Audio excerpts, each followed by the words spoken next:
Friends, it's time that I reveal the evil master plan. Seriously though, I've figured out a roadmap. Not just myself, but just tons of ideas combining them together into a way to fix most of the world's problems and create a real utopia. I know this sounds crazy, I've explained it to a lot of people though, and everybody's like, yeah, that sounds pretty legit. And it's so legit that I just gotta share it instead of working on it quietly. Essentially, it's to combine all of our data, all the conscious people, create a network where we can refer each other for cool content, self-growth, keep money in our tribe, and to be able to kind of build this bubble in this unified front to be able to start getting massive action done. There's a lot of intricacies to it in the execution and in what it could eventually look like, but the most important thing is that there's an actually very actionable roadmap that works in the real world, transitioning stage by stage into something that can allow us all to just live better lives, more connection, more free time, better content, more purposeful work, just all of that kind of stuff. And it's so doable. I feel so compelled to do this thing because it's just so practical. We could be living like in Star Trek with some sort of unified humanity exploring the universe, taking out cancer and talking to aliens and extending our lives and possibly living forever. And instead what we're doing is, watching little meme videos, which are funny. 80% of people are unsatisfied in their work. We have massive wealth disproportions, not just between rich and poor, but also 3.5 times that have increased between old people and young people in the last 20 years. There's record levels of stress, anxiety, depression, suicide, all that stuff. I don't want to talk about the negative, but we're at a point now where the values of society, especially the young, really are rubbing up against the past. And I just want to share that just because things are the way they are doesn't mean they have to be that way. What worked in the past isn't necessarily the best guide for the future. It is a good way of thinking, but hopefully after sharing this, you'll see that there's actually much better vision that you can start acting on in really practical ways, besides just having to share content and donate money that we don't have. So, what is this plan? Starting off, for example, in Gametree, is we're collecting more data on gamers than anybody in the world.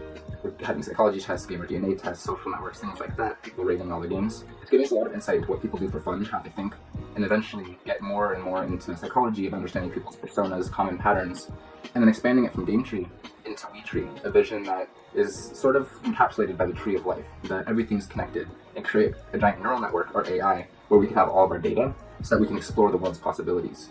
As it is right now, most things are going more and more towards the 1% and the 0.1% and the 0.01%.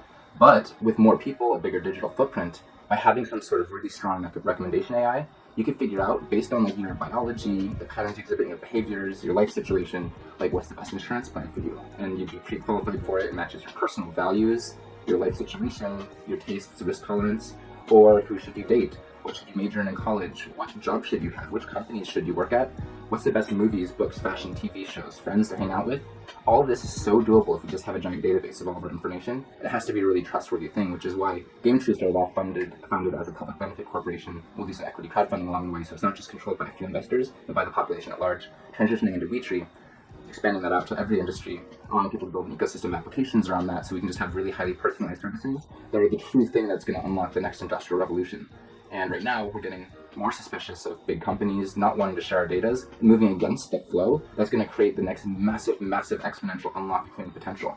This is a sort of unlock that, as we come together more, we can start to actually reduce the amount of work that we need to do in life, because we can have people able to sustain themselves doing the things they love in the creative arts and be able to get discovered by the right kinds of people, and also discover people that maybe we want to support, or discover things that really resonate with us that we wouldn't otherwise find, instead of just necessarily buying into whatever the corporations want to feed us, or just going into whatever the kind of biggest lump of attention is getting. And so by connecting things with each other, and even on a lot of grassroots levels, we can get a lot more done.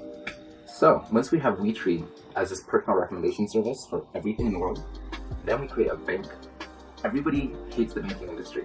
I'm personally on Bank of America, and I keep looking at other banks to switch to, and I literally can't find anything that's actually a good thing to use. So by starting out of the heart of darkness, the seed of evil, and actually creating something good there and planting something that can grow, by having a bank for socially conscious people that only invests in socially conscious people and ideas and gives loans to socially conscious companies, that's sort of a brand or a mark of approval for these companies, and actually adds value. And within the bank, it's also a community, just like WeTree, intertwined.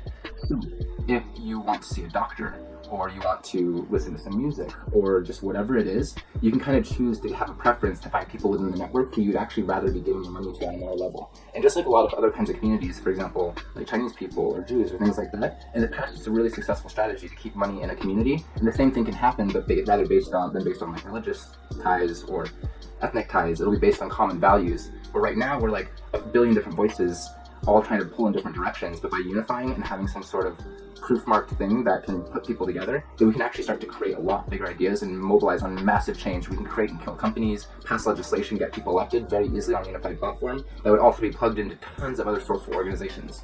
As this bank gains power, it'll be accruing a lot of wealth. And the idea behind this wealth is to start running experiments on different kinds of ways that we can run society that aren't necessarily purely democratic or purely capitalistic, which our tendency is that might not be the best things going into the future, where we have a world of abundance, and it's more a matter of how do we actually distribute this wealth and create things more in the long term, rather than just have a very short-term consumer-led society that's essentially based on medieval Europe and more recently World War II around nation-states, where we can't account for the facts of modern reality, such as the fact that we have databases, digital communication, globalization, abundant resources. So there's a lot of kinds of possibilities of reality that we can explore now, and I don't think that we've ever had a time in history where what's possible and what's real has ever been so far apart. So instead of just being agitated about our powerlessness and the inefficiency in the system that seems to be working, and just pushing our social values and overkilling things with that hammer, we can actually have a lot more local power over our lives, a lot more ability to cooperate and get bigger things done. So the bank would perform these tests, testing different sorts of government types or economic systems in a city-state or multiple city-states. And as these things become more believable, research, making the reality shows out of them, making them very tangible, not just running off a cliff like people have done in the past, we can actually start to have an understanding of what these things look like and allow countries, organizations, people to either migrate or vote themselves into a system, send out engineers, philosophers, psychologists, running a lot more of society based on utilitarianism and that well-being, rather than just purely based on capitalism. Capitalism is mostly designed to see how much wealth you can perceive to be created, not actually wealth being created. It's about competence being rewarded, not competence combined with empathy or benevolence. As more people vote into a system like this, we can aggregate society, people can work less.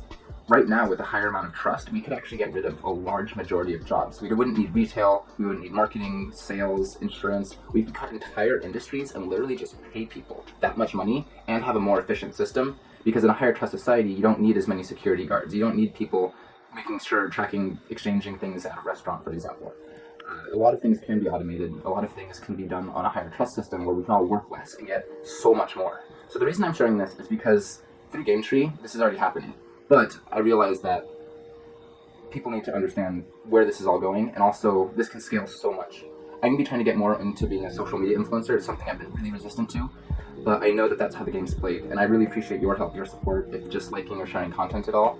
And then also, alongside that content, I have so many ideas for just things that take almost no effort, that if everybody does, or more people do, it can really change the world and help kind of create this reality that people want. One small example is just being mindful of where our attention goes, and this is exactly a case of that, where right now, just by clicking things, spending time staring at them, liking them, we're programming ourselves and we're programming the internet, the algorithm is that surface information, to give more attention to those things. So in really easy low-hanging fruit, for example, besides maybe subscribing to this sort of content, we'll be picking like one or two maybe people that you follow on Instagram or something and try to pay less attention to them if they're very hedonistic in nature. Being able to shift the spotlight towards things that are worthy causes makes more people want to do worthy causes to chase that spotlight and get the attention. For example, in the Roman Empire, it was the biggest, longest-lasting civilization of the West. And what they did is they had a system where people pursue fame, they pursue glory, they pursue their self-interest, but it's in a way that creates positive externalities for society. So something for the glory of Rome, or to be a good Roman you do this, created a really strong civilization. And right now people are just popular because they're entertaining, or they're popular because they're popular. And it's really not a noble or strong value system to have. So on an individual basis, just by changing what we like or pay attention to, that's something that creates a lot of change. At the end of the day, a lot of these things are already happening. Tons of us are doing different kinds of things to get the ball rolling. What I'm proposing is just having a unified roadmap and creating a data bank that we can all tap into to create so much more massive change and power both in our individual lives and collectively, that can actually really create this sort of utopian idealist society that's very doable, that's always moving toward it. People will change, the realities of the situation will change. We can finally get from being in this situation where the world just seems so strange and dysfunctional, and where we don't really have a lot of leaders left who we even really look up to having some sort of life that's very fulfilling, very connected, and very abundant. So without further ado, I gotta get back to work.